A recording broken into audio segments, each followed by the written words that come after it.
अस्सलामुअलैकुम। City 5 TV के साथ मैं हूं जवेरिया नियाज। सबसे पहले हेडलाइंस।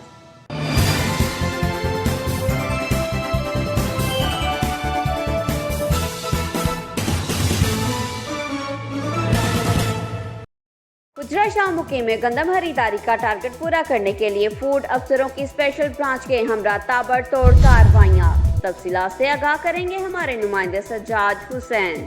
जी बिल्कुल, हुजरा शाह मुकीम में पुल धूल चूनिया रोड पर फूड इंस्पेक्टर खुरम शाह ने कार्रवाई करके अब्दुल रज़ाक आरटी की कब्जा से 600 मन गंदम बरामद करके खरीदारी मरकज मुंतकिल कर दी।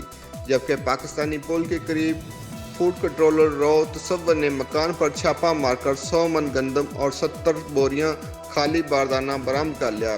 पकड़ी गई गंदम खरीदारी मरकज मुंतकिल कर दी और फरार होने वाले मोहम्मद अशरफ के खिलाफ असिस्टेंट फूड कंट्रोलर ने अंदराज मुकदमा की तहरीर पुलिस स्टेशन भिजवा दी।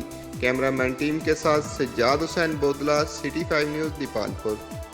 खबरों से बाखबर रहने के लिए हमारा पेज जरूर लाइक करें। जवेरिया न्याज को दीजिए इजाजत। अल्लाह निगहबान।